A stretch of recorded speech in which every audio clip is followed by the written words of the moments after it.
Welcome back. We are, as advertised, joined by Walid Phares. He is a senior fellow at the marvelous Foundation for Defense of Democracies. He is the director there of the Future Terrorism Project, working a very important beat with extraordinary expertise that makes him, of course, much in demand. We're very pleased that he was able to find some time from his appearances at Fox News and elsewhere, especially on a day when, Walid Phares, all hell seems to be breaking loose in Lebanon. Tell us what's going on there at the moment and what you expect to come of it.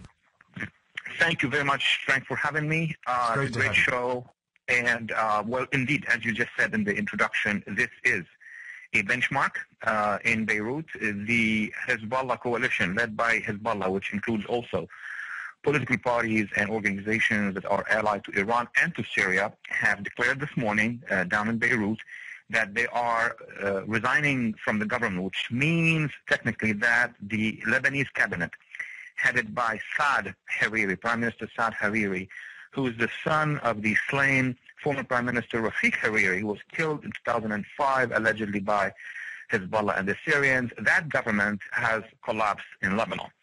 That means that Hezbollah now is in control of the national security and policy decisions de facto in Lebanon at a time where the Prime Minister of Lebanon, Saad Hariri, was meeting with the U.S. President Barack Obama and with other American leaders to discuss what is it that could be done when the Special Tribunal for Lebanon, which is, supposed to be issuing indictments very soon, at any time, the next days, weeks, or maybe a month or so.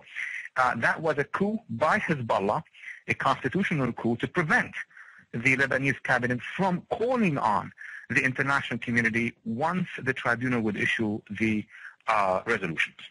Now, we're talking to Dr. Walid Phares of the Foundation for Defense of Democracy, author of a brand new book, The Coming Revolution, Struggle for Freedom in the Middle East. And this couldn't be a more timely topic for you, Dr. Phares. What is it that you think happened here?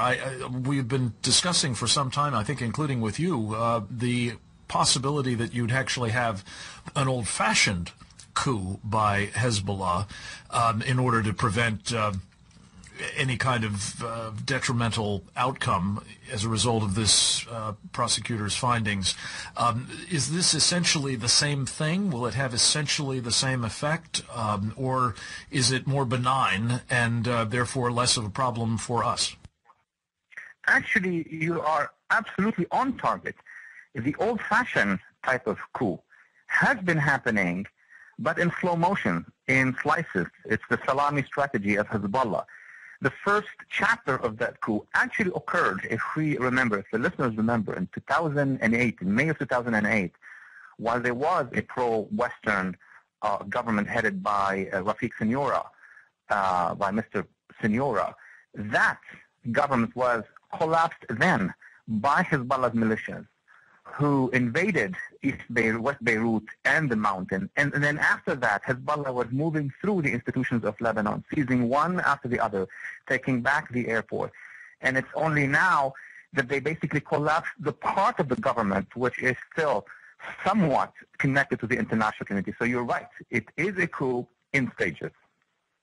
Walid Phares, this is, of course, your native land, Lebanon.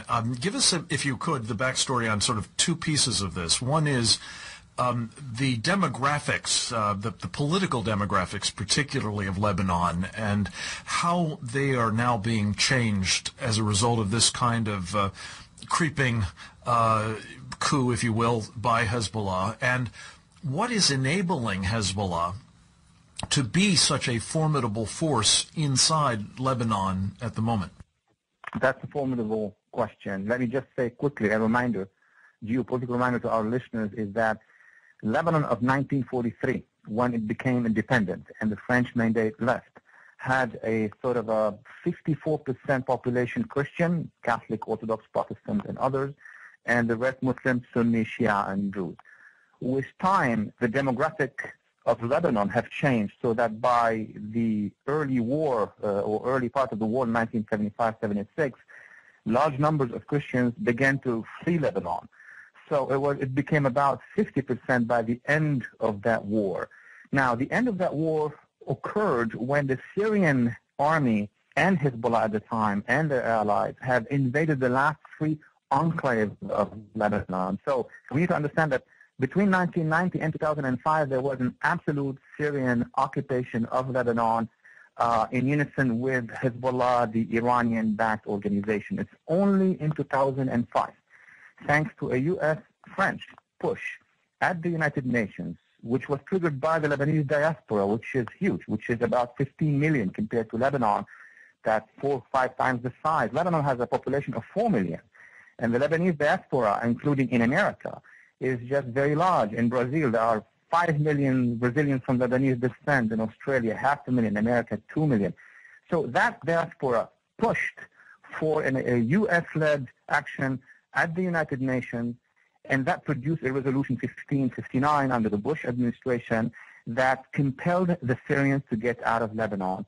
In 2005, the Syrians have responded to the Security Council resolution by, allegedly perpetrating the assassination or co-perpetrating the assassination of Rafiq Hariri, the former Prime Minister of Lebanon, fled to, and that's the most important element here, a popular uprising like in Eastern Europe known then as the Cedars Revolution, which I've dedicated one chapter in my book, The Democratic Revolution of Lebanon. Now, Hezbollah was patient, Frank. Between 2005 and 2008, it's like Budapest or Prague. They came back. The old regime came back gradually, and now they are in control back in Lebanon, but the Cedars Revolution is still there. So my prediction is there will be a confrontation between Hezbollah on the one hand and the Cedars Revolution on the other hand. Yeah. And Walid Phares, I want to make sure that we drill down on that just a moment more, because what, of course, we need to focus on, at least to some extent here at Secure Freedom Radio, is what will this mean for us? And, it's often been said, and unfortunately with frequently quite unhappy results, that these places seem far away and of little consequence to us. And yet, something you just said really struck me.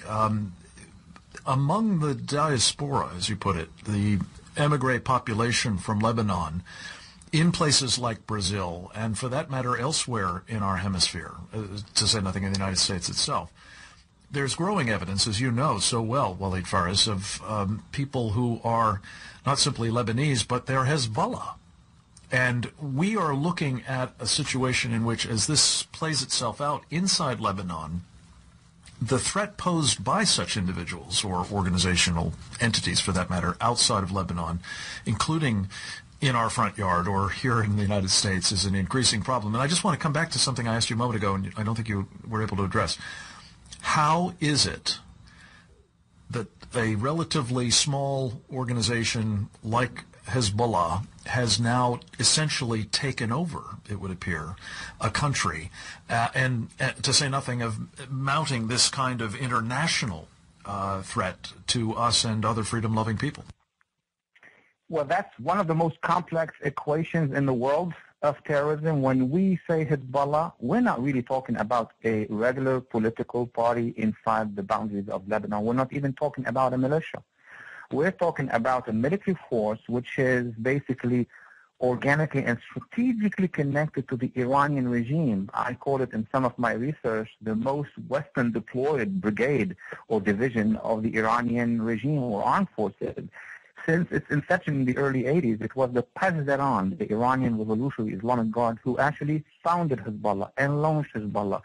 And year after year, as the Israelis were withdrawing, the multinational force of Lebanon were withdrawing, Hezbollah took over, disabling the Lebanese army capacity of basically replacing the Israelis and the Lebanese army. So the big question now is, where is Hezbollah? It's not just Lebanon.